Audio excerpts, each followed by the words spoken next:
todos os dias 7h30 horário de Portugal. E nós estaremos com o nosso devocional Mentes com Bíblia, aprendendo da palavra do Senhor. E esse final de semana foi um final de semana bem intenso para mim, porque tinha o chá de bebê, chá de fraldas da minha filha, que foi algo lindo, foi algo maravilhoso. Nós tínhamos também uma conferência na Igreja Batista local aqui do Porto, a igreja da minha família, que a minha família frequenta, sobre aconselhamento bíblico. E dali saíram palavras que ficaram frutificando o final de semana todo. Começou na sexta, eu fui no sábado e fui ontem, finalizei ontem, ficou... A palavra de Deus, ela é viva e ela fica frutificando na nossa mente, no nosso coração. E quantas palavras preciosas foram lançadas, quantas sementes preciosas foram lançadas este final de semana através da palavra do Senhor. E uma palavra que ficou em alta verdadeiramente foi o contentamento, o estar contente sobre aquilo que, a porção que nós temos na nossa vida, o eliminar a murmuração, que é algo que é muito difícil. É muito difícil eliminar a murmuração, porque as situações estão ali acontecendo nas nossas vidas e nós ficamos questionando, Senhor, por que isso está acontecendo? E aquele questionamento que nós vamos fazendo com Deus, né? E a palavra, e esses instrutores deste final de semana nos ensinaram que sim, nós devemos conversar com o Senhor, nós devemos colocar ali aos pés do Senhor, no altar dele, as nossas aflições, as nossas questões, aquilo que não está acontecendo ou aquilo que está acontecendo, mas é demasiado ruim. Então nós devemos colocar, mas sempre colocando em primeiro lugar a soberania deste Deus, entendendo que nos mínimos detalhes, quando nós estamos andando com Ele, Ele está ali alinhando, Ele está cuidando, mesmo que aos nossos olhos humanos pareça que está tudo quebrado, que está tudo fora do lugar, mas este Deus está. Então os nossos olhos de fé precisam ser colocados. Luiz, bom dia! Então os nossos olhos de fé precisam ser colocados, né, em vigor, em ação, para que nós possamos ver, então, a glória do Senhor sobre as nossas vidas, para que nós possamos, então, ver os detalhes do Senhor em nossas vidas. E no último estudo de Lucas, nós falamos ali sobre o que é ser discipulado, né? Quais são as instruções para aquele que está na presença do Senhor, quais são os passos.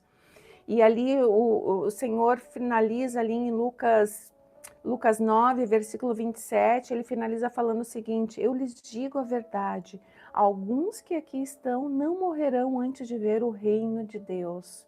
E nós vamos falar um pouquinho sobre isso hoje. Eu vou fazer uma oração para nós já iniciarmos.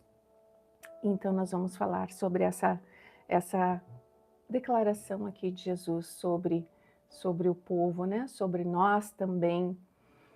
Senhor, obrigada, Senhor, por esse início de semana, obrigada pela Tua palavra, Senhor, obrigada pelas sementes que foram lançadas esse final de semana, Senhor. Obrigada, Senhor, por todos os Teus servos que se dispõem, Senhor, a falar da Tua palavra, a falar das Tuas riquezas, a falar da Tua salvação, Senhor, a falar do Teu reino.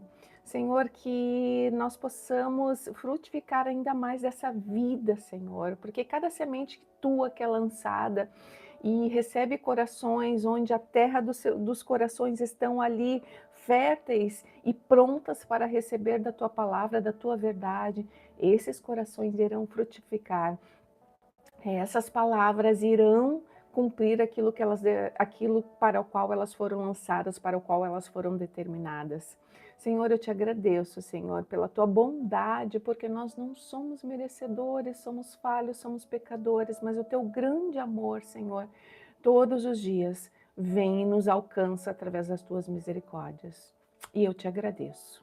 Em nome de Jesus, sê conosco, Espírito de Deus, agora, nesses momentos, e nos ajuda a irmos mais fundo no entendimento de quem Tu és.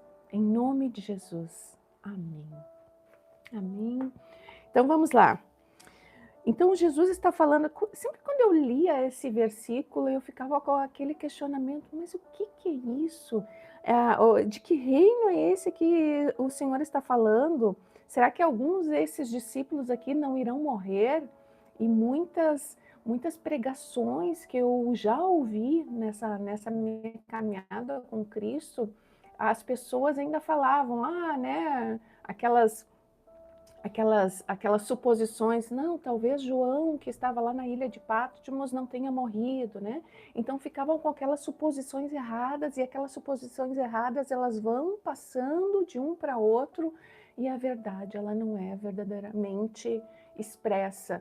Por isso que a palavra de Deus não é simplesmente ler a palavra de Deus, é muito mais do que isso, é estudar a palavra de Deus, olhar os detalhes, olhar aquele contexto, não é pegar versículos individuais e separados e ficar propagando aqueles versículos. Não, é ler, é entender o contexto. E aqui, dentro desse contexto, o que Jesus está falando aqui? Nós vamos ler aqui a partir do versículo 28, Lucas 9, 28, sobre a transfiguração. Então, é uma sequência dos fatos.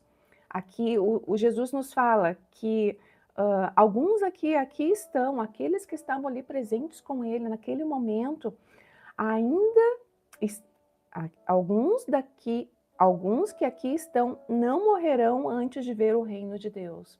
E ele está falando aqui sobre a transfiguração, onde Elias e Moisés aparecem ali no monte, junto com Jesus, e a face de Jesus, aqui nós temos 3 colocações, e cada colocação a gente vai encaixando um pouquinho mais, porque Marcos vai falar sobre essa transfiguração, e Marcos é aquele que era o pupilo de Pedro, né? Que Pedro chamava ele de filho, mas nós sabemos que era filho no ministério, era filho espiritual, então era próximo de Pedro.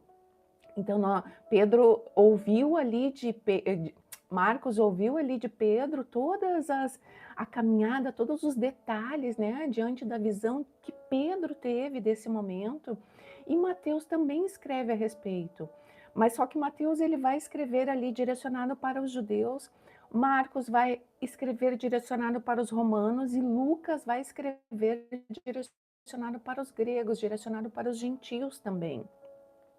Então, aqui nós vemos também, logo no início, que Lucas vai falar que cerca de 8 dias depois, Jesus levou consigo Pedro, João e Tiago. Cerca de 8 dias depois que Jesus está ali ensinando sobre o discipulado, ele leva, então, Pedro, os irmãos João e Tiago para esse monte, o monte onde vai haver a transfiguração. E aqui nós vemos um detalhe interessante, porque lá quando Marcos e Mateus vai falar exatamente sobre esse mesmo assunto, eles falam sobre 6 dias, 6 dias depois. Eu não vou me aprofundar muito nesses detalhes, mas aqui só para nós entendermos, os judeus eles faziam uma contagem exata dos dias. E aqui Lucas, Lucas que era grego, já direcionado para os gentios, ele vai falar aproximadamente 8 dias depois. Os judeus falavam de forma mais precisa, não, foram 6 dias depois que aconteceu o fato, né? Então é uma mudança de contagem, mas a palavra é a mesma, a verdade é a mesma. Então ele continua aqui, Jesus levou consigo Pedro, João e Tiago ao monte para orar. Enquanto ele orava, a aparência do seu rosto foi transformada e suas roupas se tornaram brancas e resplandecentes. De repente, Moisés e Elias apareceram e começaram a falar com Jesus. Tinham um aspecto glorioso e falavam sobre a partida de Jesus, que estava para se cumprir em Jerusalém. Pedro e os outros lutavam contra o sono, mas acabaram despertando e viram a glória de Jesus e os 2 homens que estavam com ele.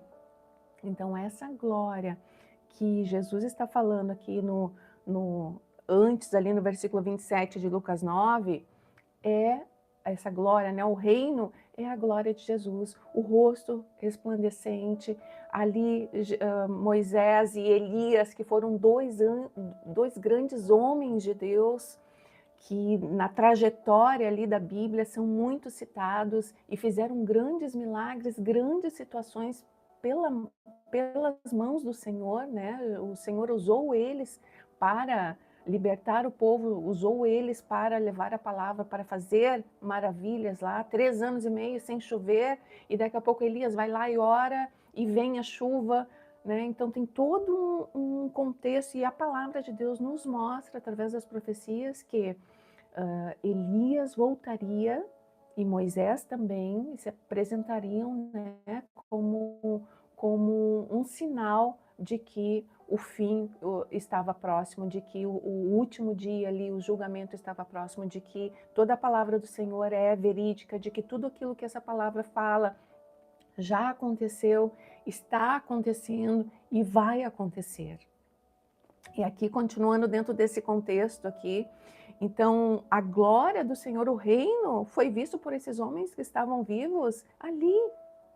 E existem estudiosos que nos falam também que Pentecostes, quando o Espírito de Deus caiu ali, o Espírito Santo veio e caiu ali sobre aquelas 120 pessoas ali, que elas começaram a falar em línguas e começaram a falar no dialeto de cada um do povo ali, que estava ali, que vieram para a festa de Pentecostes, para a festa ali em Jerusalém, e povos de todas as nações, de diversas línguas, ouviram ali a palavra de Deus, ouviram o que Deus queria falar para aquele povo através da descida do Espírito de Deus. E então o reino de Deus, um pouco da glória do Senhor, nós já vimos ali, através do Espírito de Deus. E a palavra de Deus também nos fala que nós já temos um pouco da glória do Senhor através do Espírito de Deus que vem e mora no nosso interior quando nós aceitamos Jesus como nosso único e suficiente Salvador.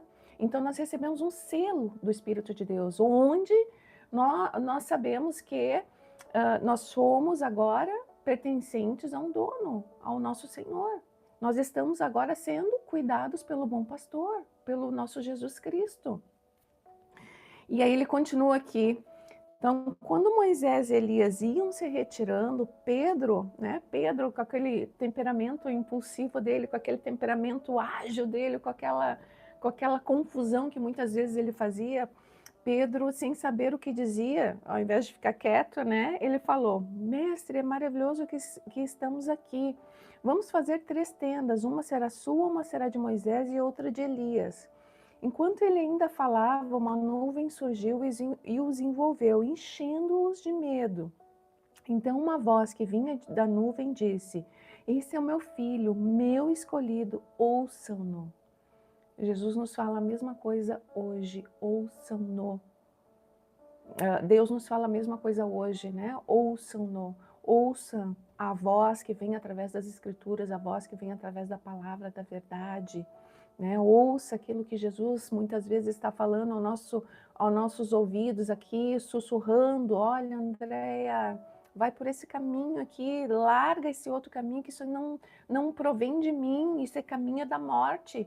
Vem, anda comigo, que eu te darei a vida, vem, anda comigo, que eu estarei contigo, te protegendo, te cuidando, te curando, assim como Ele me curou lá atrás da depressão. E continua me curando de diversas coisas, curando temperamentos, comportamentos, trazendo vida, aonde insiste em haver a morte. O pecado que há no nosso interior, ele insiste, é um confronto diário contra a vida que vem de Cristo, contra a vida que vem do reino, contra a vida que vem da aliança que nós temos com Cristo, uma eternidade com Ele, e contra a vida que vem, a morte que vem através dos desejos desse mundo, a nossa carnalidade, aquele gosto pelo pecado, gosto pelo errado que está no nosso interior. Mesmo que as pessoas dizem: porque eu sou uma pessoa que tem caráter, eu não defraudo ninguém, eu não devo para ninguém, eu sou trabalhadora, ando de forma correta, mas os olhos do mundo estão sempre nos desviando para aquilo que não provém do Senhor, para aquilo que não agrada ao Senhor. Né? Que são situações, casamentos destruídos, relacionamentos com portas abertas, relacionamentos que não vão para frente. Não deu certo contigo, eu vou ali com né? Eu vou arrumar outra melhor, o outro melhor. Ah, não deu certo contigo, eu vou, a minha vida é mais importante. Não, o Senhor está nos dizendo que a nossa família é o mais importante, os princípios dele é o mais importante. E muitas vezes, para nós estarmos com alguém, nós precisamos lutar contra o nosso ego, que quer sempre se sobressair, contra o nosso ego, que quer sempre dar a última palavra em todas as coisas. Então, o nosso comportamento tem que ser aquilo que Cristo nos fala, que nós sejamos servos. Servos, assim como ele veio ali na última Santa Ceia, lavou os pés de seus discípulos, falando para eles: olha, eu vim para servi-los. Estou aqui lavando os seus pés porque eu vim para servi-los e eu quero que vocês façam a mesma coisa. Aquele que quer ser grande no reino dele, que seja o menor, é isso que a palavra nos fala. Então essa visão, ela vai totalmente contra a visão do mundo. Ela vai totalmente contra a visão que este mundo nos expõe, que nós devemos ser grandes, nós devemos ser maiores, que nós devemos vencer, né? Ser maior que o nosso irmão, ser maior que aquele ou aquele outra pessoa, que nós devemos sempre ser maiores. E o Senhor nos fala ao contrário. Andeis em humildade, que nós sejamos humildes, que nós sejamos empáticos com a dor do outro, que nós sejamos como ele, com o caráter dele. Então aqui ele continua aqui no 35. Então uma voz que vinha da nuvem disse: esse é o meu filho, meu escolhido, ouçam-no. Quando a voz silenciou, só Jesus estava ali. Naquela ocasião, os discípulos não contaram a ninguém o que tinham visto. E ali em Marcos 9:12, eu também fala da transfiguração, né? Aqui detalhado sobre como Pedro viu, sobre a visão de Pedro dentro daquele contexto que estava ali presente, mas quem escreve é Marcos. E aí no versículo 9, 10, fala o seguinte: eles guardaram segredo, porque Jesus havia pedido, né? Mas conversavam entre si com frequência sobre o que queria dizer com o ressuscitar dos mortos. Eles não entendiam ainda o que Jesus estava ali passando para eles, de que Jesus iria ali morrer, né, sofrer o que ele sofreu, morrer, morte de cruz, e 3 dias depois iria ressuscitar, mas só que agora Jesus ressuscita com a chave de todas as coisas, com a chave da vida, com a chave do inferno, com a chave sobre o domínio deste mundo, né? Então eles falam isso. E aqui tem uma informação importante também que fala, versículo 11. Então eles perguntaram a Jesus: por que os mestres da lei afirmam que é necessário que Elias volte antes que o Cristo venha? E Jesus respondeu: de fato, Elias vem primeiro para restaurar tudo. Então, porque as Escrituras dizem que é necessário que o Filho do Homem sofrer muito e ser tratado com desprezo. Eu, porém, lhes digo: Elias já veio e eles preferiram maltratá-lo conforme as Escrituras haviam previsto. Elias veio através de João Batista. A Bíblia nos direciona para isso. Então, João Batista veio antes de Jesus ali arrumando o caminho, falando: olha, arrependam-se, né? E aqueles que se arrependiam, João Batista batizava-os, preparando já o coração deles para receberem da palavra de Jesus. Então, essa caminhada, essa palavra, ela vem e toda ela se encaixa. A palavra de Cristo, toda ela se encaixa. A palavra da Bíblia, toda ela se encaixa. E aqui nós temos então mais uma partezinha, mais uma porçãozinha, e eu vou finalizar com essa parte sobre a glória deste Deus. A glória desse Deus que já esteve ali, esses homens já viram pessoalmente a glória desse Deus, já testemunharam pessoalmente a glória desse Deus. Mas nós também testemunhamos todos os dias a glória deste Deus. Quando nós vemos o nascimento de uma criança, que nem estou aguardando aí o meu netinho, quando nós vemos a cura de uma pessoa que está ali lutando tanto tempo contra uma doença, quando nós vemos que o próprio Deus vem e toca essa pessoa e cura, né, completamente, como eu já vi tantas curas nessa minha caminhada com Cristo, a minha própria, né, mas tantas curas, quando esse Deus vem e cura famílias destruídas, famílias quebradas, quando esse Deus vem e cura mentes mentes quebradas, mentes com uma visão totalmente distorcida, os olhos totalmente fechados para uma verdade que está aqui presente, que se nós olharmos para a natureza, se nós olharmos para a criação, nós vemos Cristo, nós vemos Deus em todas as coisas, mas os olhos estão fechados porque o coração está endurecido. Então, cada vez que nós nos dispomos a olhar para essa palavra aqui e buscamos em Deus, fazemos uma oração simples, né? Senhor, nos ajuda a entendermos a tua verdade, para que os nossos olhos se abram, para que eu possa ver verdadeiramente essa verdade aí que essa mulher aí está falando, né? Que essa Andréia aí está falando, né? Eu quero saber, eu quero entender o que é isso que essa mulher está falando. Eu não consigo ver isso aí, a minha vida é muito boa. A minha vida, eu já vejo Deus, já ando com Deus, minha vida é muito boa, mas eu não vejo toda essa coisa aí que ela fala.